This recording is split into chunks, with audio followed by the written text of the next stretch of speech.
Hi, magandang umaga sa inyo mga kasawi. Kamusta na po kayong lahat? Naway nasa mabuti kayong kalagayan at mag-iingat kayo palagi mga kasawi. Magbibigay na tayo ng ating topic. Ano ang tatlong sign na muntik nang mahulog ang jowa mo sa iba mga kasawi? Pakinggan niyo to mga kababaihan at kalalakihan. Ang una mga kasawi is madalang ng magparamdam. Kapag kang isang lalaki o isang babae ay nahuhulog sila sa iba, alam niyo ba, madalang na sa inyo sila magparamdam. Hindi na sila madalas na nagka-communicate pa sa inyo at higit sa lahat, hindi na sila yung palagi nagpaparamdam sa inyo. Unlike kagaya dati, nung hindi siya nahuhulog sa iba mga kasawi, ay talagang panay yung update, panay yung paramdam, tawag, text at video call sa inyo. Pero kapag kang isang lalaki or isang babae, meron ng kinahumalingang iba, alam niyo ba, unti-unti itong hindi na nagpaparamdam sa inyo, mga kasawi. Ayan yung ating una na sign.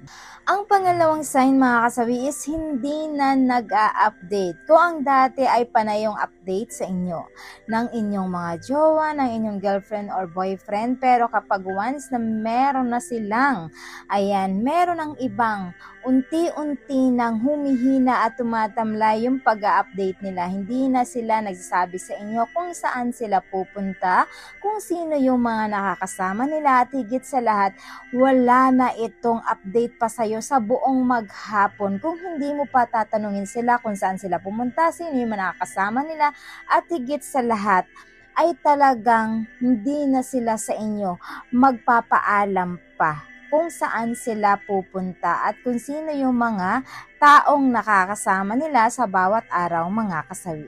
Ayan yung ating pangalawa na sign. Ang pangatlo mga kasawi, alam ko na maraming makaka-relate dito. Kung dati ay sobrang sweet sa'yo, ngayon ay hindi na mga kasawi. Kasi alam niyo ba kung bakit?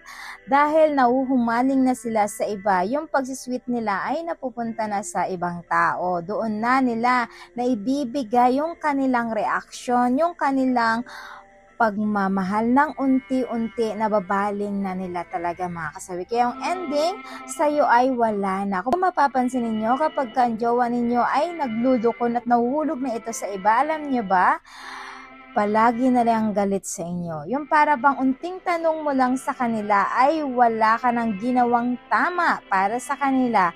At laging sagot nito ay pagalit. At one word na lang yan, oo, hindi, oo, hindi. Ganun na lang talaga palagi. Kapag once na ang mga jowa ninyo ay malapit na mahulog sa ibang tao, mga kasawi. Ayan yung ating pangatlo na sign. At syempre, hindi mawawala yung advice sa topic na ito. Laging tatandaan sa mga kababaihan at kalalakihan. Kapag humantong kayo sa ganitong sitwasyon, laging tatandaan na kailangan ay wag na wag niyong gagawin ito sa inyong mga jowa kasi darating yung point na baka mamaya ay gagawin din sa'yo ito. 'Di ba? Sabi nga nila, kung ano ang ginawa mo sa jowa mo or partner mo, ay yun din yung gagawin sa'yo. Kasi para maramdaman mo kung gaano kasakit na maloko ka ng partner mo. Kaya kung ayaw mong gawin ito sa'yo, kung ikaw ay mahuhulog na at pakiramdam mo na parang meron ka ng mararamdaman sa ibang tao, mas maganda na talagang ikaw na mismo yung umiwas para hindi na humantong na talagang ikaw ay mahuhulog sa ibang babae or sa ibang lalaki. Para yung ending ay, kumbaga nagkakaroon ka kaagad ng wall kung paano ito puksain, kung paano iwasan ang ganitong sitwasyon na kapag ikaw ay mahuhulog na sa ibang lalaki or babae, mga kasawi. So yun lang po mga kasawi ang aking advice. Maraming salamat po sa patuloy na pagsuporta niyo sa akin, sa walang sawang pag-share at pag-comment. Sa mga hindi pa po nakapag-subscribe, pwede na kayo mag-subscribe, pwede na rin kayo mag-follow para updated kayo sa topic ko araw-araw. Magandang umaga.